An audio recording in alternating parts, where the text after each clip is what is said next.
Be here and then also to present some of the work we've been doing. I pressed next and it came to this, so I think it's 2 minutes. So I just like, hi guys. I've been told I need 2 minutes for my slides to come, but I can begin. My name is Etta. I'm an architect and a developer. I am the founding director and development manager for ISMMA Homes, which is an affordable housing development in Nairobi, Kenya, that's built right now about 84 homes with a view to get to about 145 in the next 1 year, and then to build out a portfolio of about 10,000 homes by 2050. And I'm saying this looking at Sita, who mentioned I had an ambition of getting to 10,000 in 10 years, but I tampered that down a little bit, or made it more realistic in the last couple of years.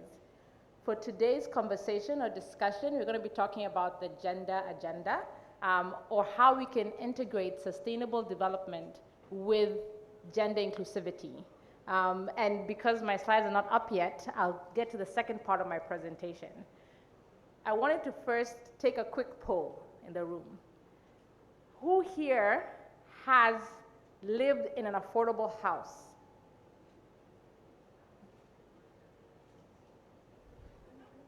Affordable in your own definition. Who here has lived in temporary shelter? You have one there. How many of the people in the room have taken a mortgage? Okay, okay. How many have experienced potential eviction? Okay, okay.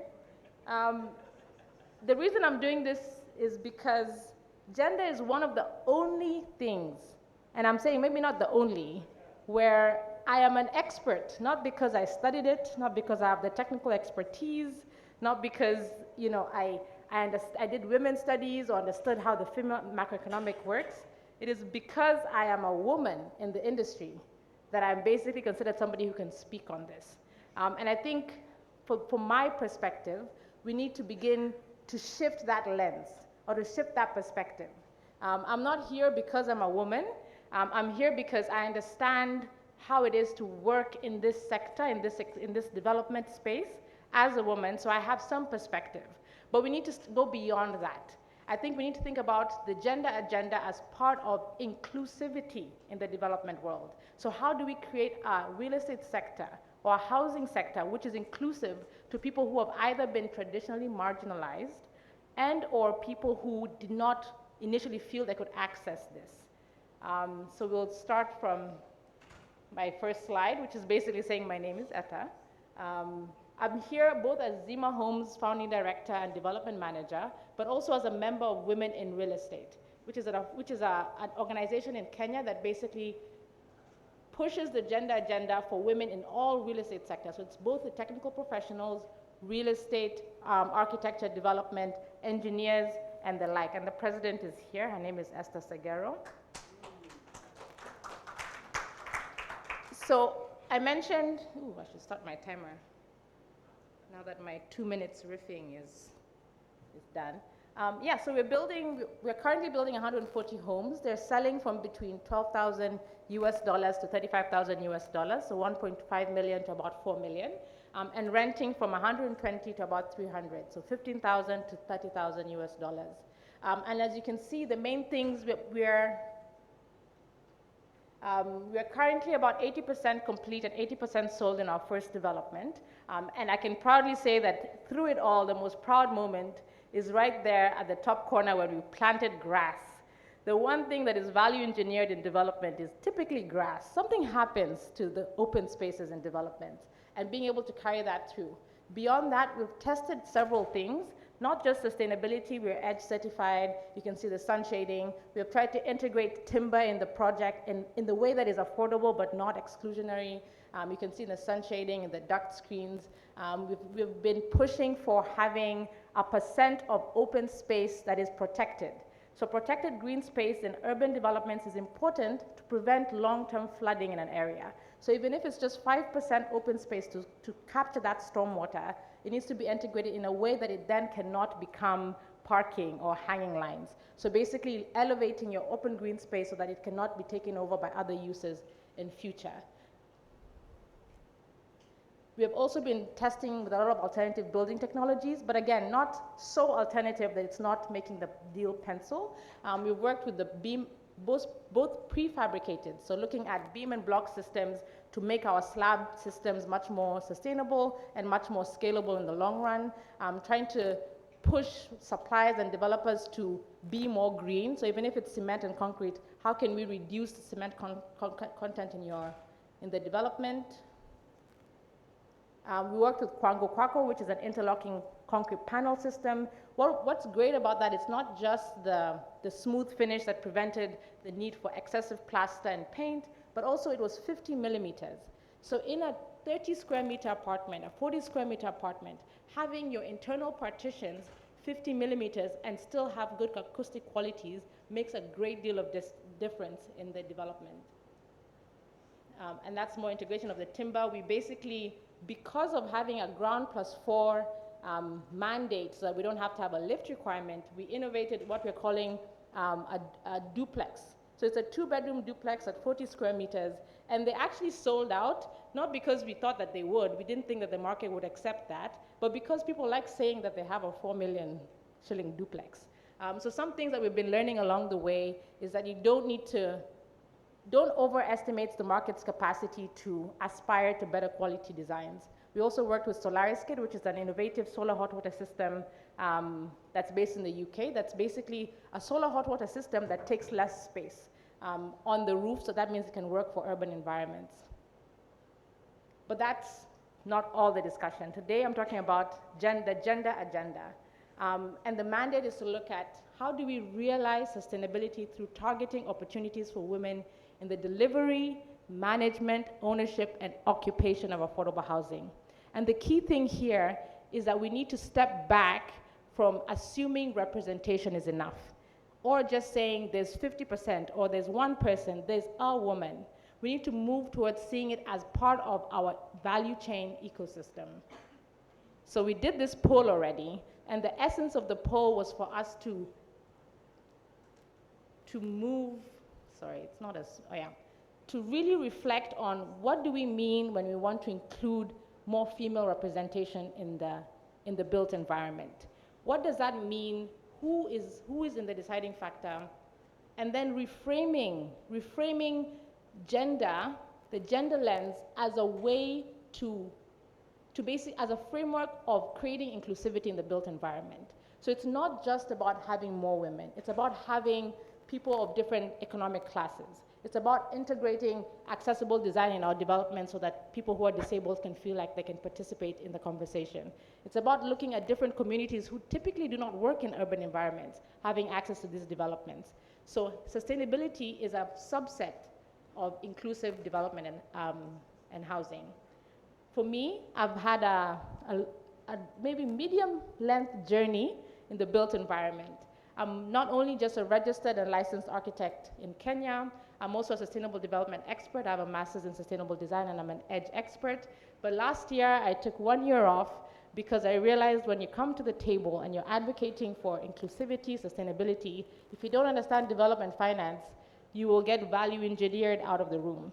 And so I took some time and I did a master in real estate to really ground myself in some of my theories so that I could fight and speak up for the right, for the values that we're advocating for.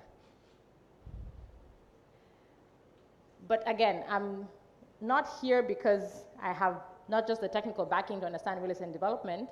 I'm speaking about gender because I'm a woman in this space, but also because inclusivity is more about accepting it's about integrating diversity in our opinions. When you integrate diversity, you need not only integrate people from different areas. I grew up traveling all over the world. I'm also a violinist and a professional hockey player, and I'm also one of 7 and a twin. So you can understand some of the complexes that are coming out to you. I spent a big chunk of my time in University of Nairobi doing my first degree and my master's.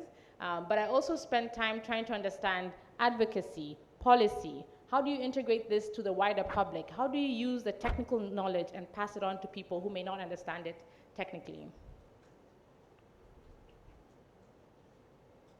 So it goes backwards, then forwards. And so I want to posit the 3 problems with the way that we are approaching sustainable gender agenda or gender in the built environment. One is that we are oversimplifying the problem. We're assuming that sustainability equals green, and if we have, a bit of female or inclusivity, that's enough. The second is that just having someone in the room does not mean that they're having the right impact and the right influence. You need to have representation, then move to participation, then move to meaningful participation. So it is not just about the percent, it's who is in the room, what is their role, what decisions are they making, are they part of the negotiations? So then you're pushing the limit so that the representation of the people that were originally excluded, they now have a better voice. And the second is we've been talking a lot about data. So at ZIMA, we are part of the Open Access Initiative. We've been working with CAHF on developing case studies from the very beginning. I'm a researcher. I taught at the University of Nairobi for about 6 years. So I believe in data and sharing it, but not just any data. We need to segment the data so that we're very clear what questions we're trying to answer from it. So some possible solution is that it's not just about gender, it's about inclusion. It's how do you create an enabling environment for people to feel they can access and remain in that environment. The second is what I'd mentioned, so from just having an influence to having an impact in decision making on the table. And then data segmentation, not just how many women were participating, which women, why were they participating, why did they feel like they couldn't participate, and that's backwards, sorry, it goes backwards, then forwards. Hi, could you move it forward for me? No, you move it forward. Backwards now. There you go. So what it doesn't look like is tokenization and oversimplification, as well as not thinking about the holistic solution, getting overwhelmed with trying to solve one problem at a time. It's part of integrating it into the entire development process. And what more can be done is what we're going to be discussing more today. Go next.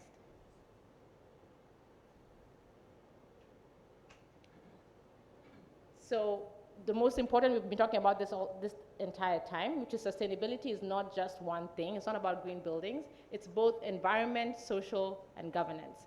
And when it comes to the gender agenda, it is about ensuring that you have the governance systems to monitor and keep the participation of women, the meaningful participation of women along the entire housing delivery chain.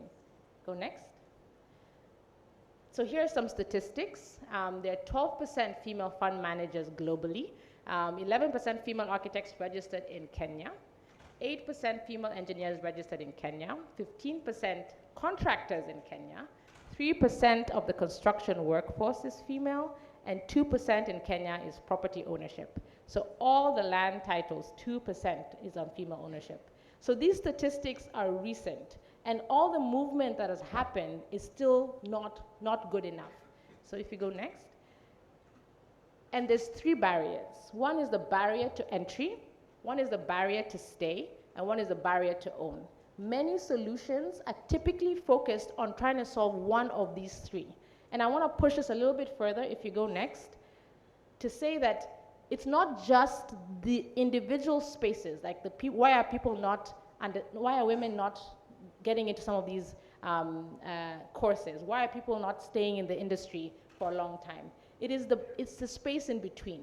What happens when a female engineer has been accepted to a university, and between the time they've been accepted and by the time they're starting school, what happens in that space? What happens in the space between I'm now an engineer and I want to work in the field and I feel like I'm not able to stay in this industry for X or so reasons? It's also the spaces in between. What happens when I do buy an apartment, I own the apartment, and somewhere down the line, I have to lose that value over time. So why do they stay? Why do they leave? And asking the questions in the middle. Go next. And now looking at the entire value chain, and I won't talk about value chain to this esteemed room of value chain and ecosystem experts, but for me, I have, for example, that entire value chain all the way from home ownership to supply, and I usually break it down into 3 simple buckets. Mike has talked about how developers like to keep things simple. If you go next. One is supply, another one is demand, and something that is super core is when supply meets demand.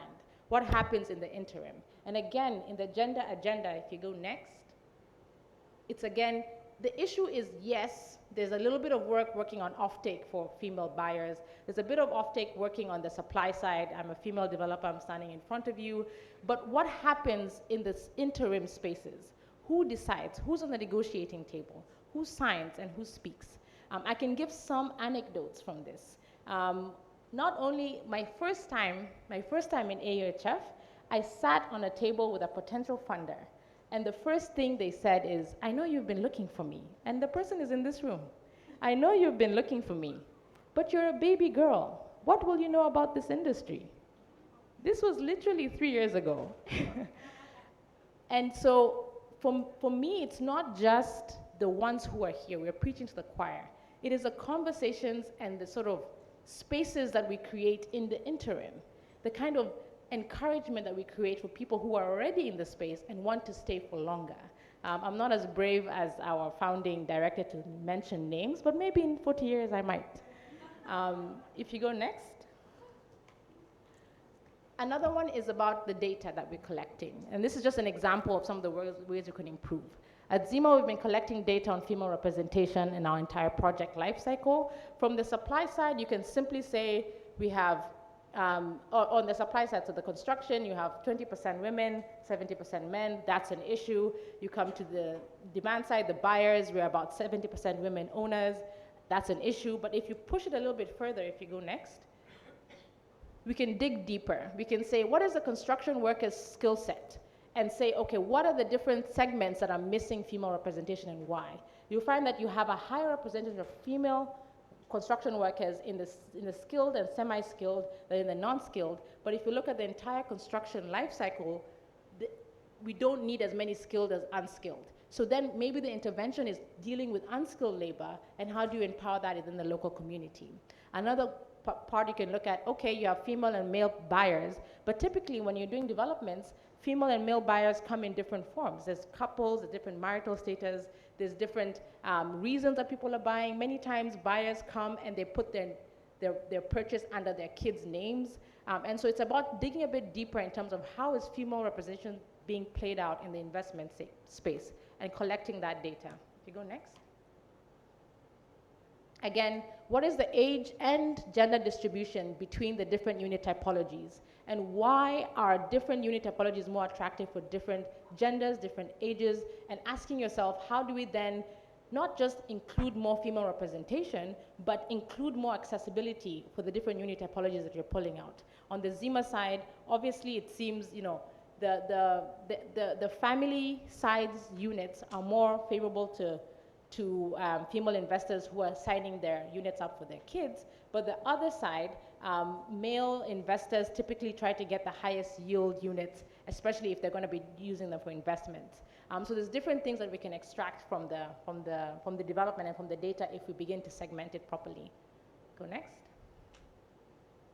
And that can be said for the different unit typologies that I'd mentioned, and also the different unit sizes, and also the locations of the units on the actual floors. And many of this data is collected both quantitatively and qualitatively. And then you can see that from our first phase and the next phase, we can gear projects to make it more accessible for the different groups of people that we are trying to attract. Go next. So what does it actually look like? Not just the women on site that we have a 45% representation of women on construction. We work with Build Her as well as the local community to have the female representation on site, both at skilled and unskilled. Go next. But we are also trying to make sure that female representation is not just on the construction side, but also the entire delivery value chain. Go next.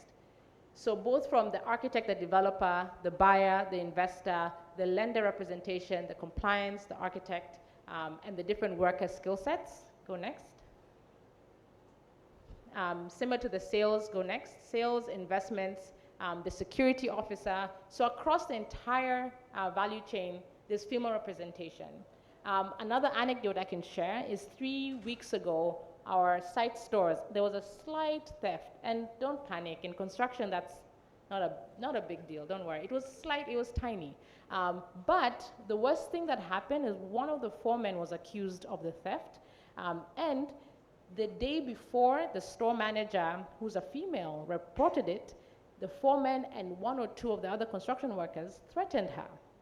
And so even when female are in positions of authority, there's still enough lack of sensitivity within the team to not exploit that. And then on our side, then what happens is that then you create safety mechanisms. And basically for 3 or 4 weeks, then the store manager had to leave the site using a taxi and be escorted out of sight to ensure that she felt safe on the site. But it's small things like this that the incremental improvement of female representation across different parts of the value chain are so important. Go next. Next. So this is just different ways. So all the way even to partners representation and pushing partners to have better female representation. Go next.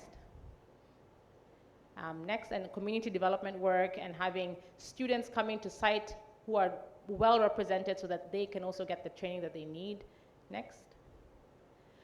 And then pushing for 2 things. One is both data-led developers.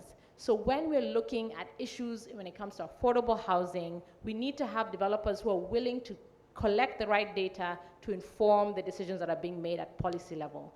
The second is then seeing some of these issues through a gender lens. We collect data for permitting purposes, we collect data for sustainability purposes, but then having mechanisms to ensure that over time you're trying to make it more inclusive from both gender and accessibility purposes.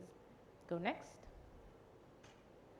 So I've already talked about the 3 things: simplification, not just representation, and data but not lazy data.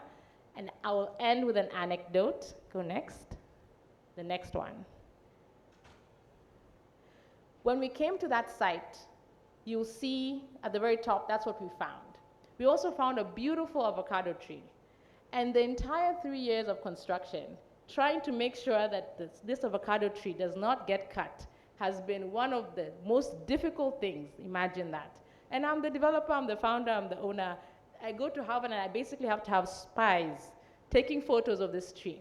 And the way that I see inclusivity and gender inclusivity is that even if it's difficult to include, to make enabling environments, even if it's harder for the construction, you can see the construction truck literally had to find a very small, narrow way to access. Even if it's harder, what you realize is that inclusivity creates long-term value. So if you go next, it creates long-term value that cannot be seen at the time when it's difficult to push through. So if you go next. So the sustainable gender agenda is part of the way that we should integrate any ideas we have of building sustainable communities. It should be a subset of how we do developments, and it should be a subset of how affordable housing should be driven going forward. Thank you.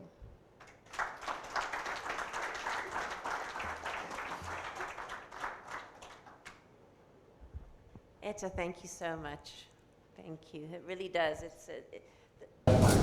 However, we always get into the roadblock of explaining what the baseline is, especially along the value chain. So now we're looking at, okay, in the green material space, what is the gender representation? Like we get that detailed, and it doesn't exist. And so we can't define what the gender gap is. We cannot say what we're trying to get at the end of the day, what the results should be. And we just essentially get stuck. So I'm glad to see this, at least this level of detail in the data for Kenya, but I'm hoping we can see it for other countries as well. And I know you're working on it as well. Thank you. Open a question, but I will answer it. I think the reason I call it tokenism is because they sort of see 5%, oh, there's more women, there's our woman, we've solved the issue. And when you get down to data segmentation of the different parts, you'll find that there's actually zero. There's almost zero representation, or less than 1%. And so asking questions from a segmented point of view, and then the solution is more incremental and holistic, because you can't get overwhelmed and say, okay, we can't solve all this. It can be incremental and holistic, but we need to ask the right questions from a segmented point of view, and then you'll realize where the problem is.